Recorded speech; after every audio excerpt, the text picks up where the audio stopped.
Bem-vindos, pessoal, vocês que estão acompanhando aqui a nossa conta do Instagram. Hoje vamos falar sobre posse e cessão de direitos possessórios, tá? Então são perguntas que aparecem diuturnamente aqui no nosso escritório, ok? O que é posse? Posso comprar posse? Comprei a posse de uma pessoa e não sei como regularizá-la. É muito comum que as pessoas no dia a dia adquiram direitos sobre o imóvel por intermédio de simples cessões de direito possessório ou por contratos de compra e venda envolvendo a posse, sem se preocupar com a real situação jurídica desse imóvel. Eventualmente, com o passar do tempo, esse imóvel que foi adquirido a um baixo custo, na maioria das vezes, a parte tem interesse em regularizá-lo. É normal que as pessoas se sintam atraídas pela aquisição desses imóveis, pensando no baixo custo de aquisição, mas que com o passar do tempo comecem a sentir um impulso de regularizá-lo. Isso é normal. Ninguém quer ter um problema nas mãos ou deixar um problema de herança para os filhos. Então, comecemos compreendendo o que é posse. Muitos juristas ao longo dos séculos debateram o que seria a posse. Ela foi objeto de intensos debates entre Rudolf von Ehring, por exemplo, e Carl von Savigny. Então elas foram também objeto de debate entre Clovis Bevilacqua, Pontes de Miranda, e nunca houve um conceito concreto aceito universalmente do que seria posse, tá? Os próprios romanos nunca definiram a posse em si. Então, num primeiro momento, vamos compreender posse como uma situação de fato existente entre a pessoa e o objeto, tutelada pelo direito, ou seja, digna de ser protegida pelo direito. Tranquilo? Mas o que seria posse de um modo mais simples, Antônio? A posse seria o exercício de uma ou mais das faculdades do proprietário sobre um determinado bem, ok? As faculdades do proprietário são usar, gozar e dispor do bem. Tem posse aquele que trabalha um bem para oferir renda dele. Tem posse aquele que cerca um imóvel e ocupa ele plantando uma roça, fazendo uma lavoura. Tem posse aquele que edifica uma casa em um imóvel e se mantém lá como se dono desta casa fosse. Assim como em alguns casos existe a posse também derivada de contratos de aluguel, de contratos de arrendamento, mas isso é outro assunto que a gente não vai tratar aqui. A posse ela tem dois desdobramentos especiais, tá? Ela pode ser posse ad interdicta, quando ela te permite invocar algum dos interditos possessórios. O que são interditos possessórios? São mecanismos através do qual você vai defender a sua posse perante o Poder Judiciário, certo? Esses interditos constituem-se em 4 ações específicas. Essas 4 ações são o interdito proibitório, a manutenção de posse, a reintegração de posse e a emissão de posse, sendo que as 3 primeiras defendem o possuidor e a última defende aquele que, embora tendo direito à posse, nunca entrou na posse do imóvel, ok? Quando você celebra um contrato e este contrato te dá o direito de ingressar na posse do imóvel, mas o antigo possuidor não te entregou ela, então você manejaria a ação de emissão de posse. As demais visam cuidar de casos em que, no interdito proibitório, você se sente ameaçado por uma possível invasão, na manutenção de posse, quando você luta contra tentativas de invasão, certo? E na reintegração de posse, quando você já perdeu a posse do bem, está fora do imóvel e deseja retomar essa posse. A gente já tratou aqui de ações possessórias, eu vou tratar em um outro vídeo de uma forma mais descomplicada ainda, tá?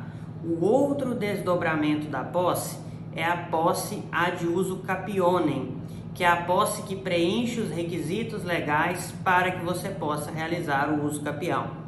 Essa segunda espécie é de especial interesse para o que a gente vai tratar nesse vídeo, ok? ok? Então, a primeira coisa, posso comprar posse? Posse não se compra, ok? A compra e venda é reservada para direitos reais, que são aqueles que estão esculpidos no rol do Código Civil como direitos reais. Bem delimitativo, o rol está no artigo 1225 do Código Civil. A posse, ela é um direito e como direito ela é objeto de cessão, assim como os direitos hereditários, certo? Então vamos lá. Quando você adquire posse, o meio correto para adquiri-la é através de um instrumento de cessão de direitos, pode ser público ou particular, onde a parte que lhe cede a posse te transmite todos os direitos possessórios que ela já exerce sobre o imóvel e o direito à propriedade sobre as benfeitorias que ela realizou no imóvel, a depender do caso, tá? Essas benfeitorias, para levar em consideração elas, nós vamos ter que analisar a natureza da posse que é exercida sobre o imóvel. Para escolher entre o instrumento público e o particular, vai depender da conveniência. Nem sempre o público é mais conveniente, tá? Para fazer uma cessão de posse por escritura. Às vezes, o instrumento particular, feito por um advogado, é muito mais completo e garantivista do que uma simples escritura. Em alguns casos, a escritura é mais recomendada. Então, isso aí depende. Cada caso é um caso. Para adquirir uma cessão de posse, você tem que lembrar o seguinte: você vai adquirir a posse na mesma forma e nas mesmas condições que aquela pessoa que te transmitiu exercia. Então, você tem que entender qual que é a relação da pessoa que está te cedendo a posse com o imóvel, certo? Para compreender isso, você tem que compreender a situação do imóvel, ok? Você tem que compreender se ele está te cedendo uma posse porque aquele imóvel está pendente de inventário, porque aquele imóvel é uma área de terras devolutas, porque o que ele tem do imóvel é um contrato de compra e venda que ele nunca conseguiu escriturar. Por que ele não conseguiu fazer a escritura do imóvel? Se ele não teve interesse, não teve condição financeira, ou então se o que ele tem sobre o imóvel é uma cessão de contrato de compra e venda, há quanto tempo não se transmite a propriedade sobre aquele imóvel, se aquele imóvel é regularmente matriculado ou transcrito no cartório de registro, para compreender se ele é bem público ou se já se destacou do patrimônio público para o particular.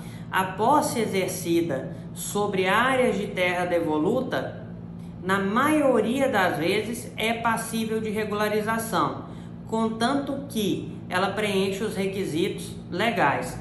E nesse caso eu recomendo o excesso de cautela para você fazer essa cessão de posse. Se ela for mal feita, é a mesma coisa que você estiver jogando dinheiro no ralo. Ela não vai surtir efeito nenhum, você não vai conseguir regularizar essa propriedade, tá? Você tem que ter muito cuidado nesse momento.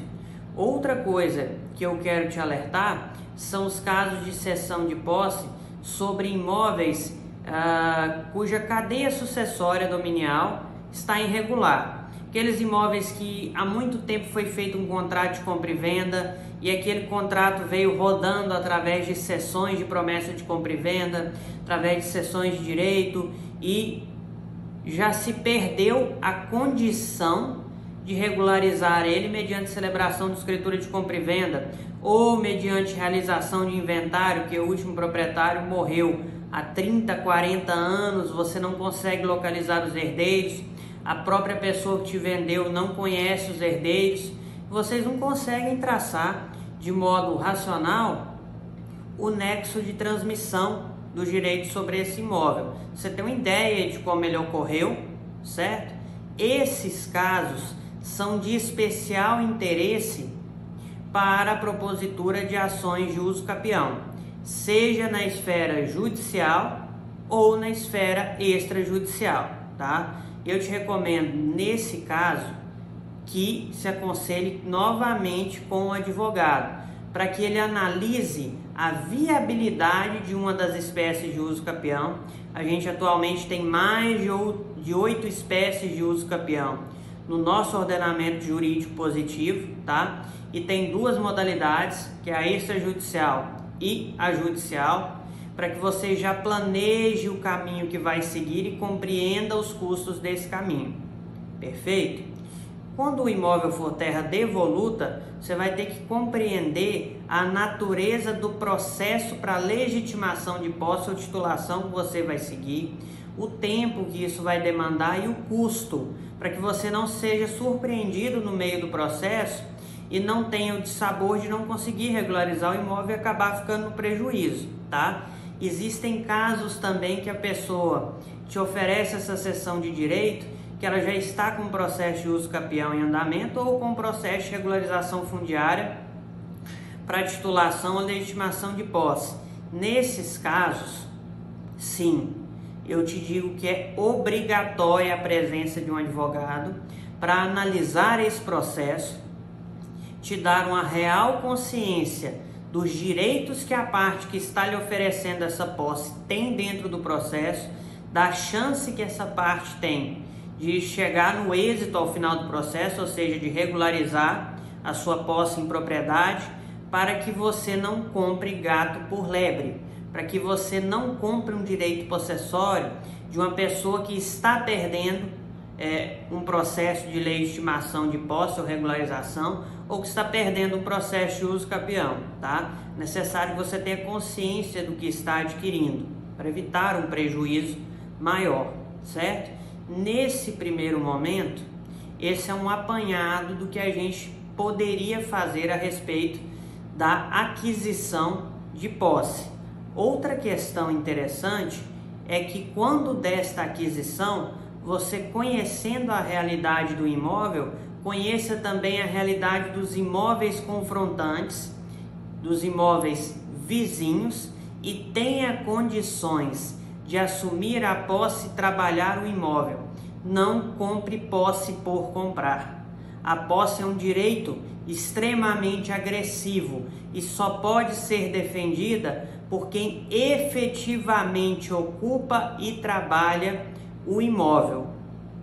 Então, para você que está aí no seu dia a dia com diversas dificuldades, não sabe se vai ou não vai adquirir uma cessão de posse, ou adquirir uma cessão de posse ou um instrumento de cessão de direitos e não consegue nenhuma alternativa para regularizá-lo, o nosso escritório está à sua disposição. Estamos de portas abertas para ajudá-lo a resolver o seu problema. Temos mais de 7 anos de experiência em direito agrário e direito de propriedade. São 7 anos trabalhando incessantemente com inúmeros processos de regularização fundiária e hoje podemos dizer que somos referência em solo nacional na prática do uso capião extrajudicial, tendo executado pela primeira vez em inúmeras cidades do nosso Brasil procedimentos exitosos de uso capião extrajudicial, alguns deles chegando a durar menos de 6 meses e processos de regularização fundiária também rápidos e céleres, durando menos de 90 dias. O nosso objetivo é te ajudar a resolver o seu problema com o melhor custo-benefício e no menor tempo possível. Então, fiquem por aí, pessoal, continuem acompanhando os nossos vídeos, porque por aí vem muito mais coisa boa e no próximo vídeo a gente vai tratar de outros assuntos extremamente interessantes e que estão presentes no seu dia a dia. Até mais, um forte abraço a todos.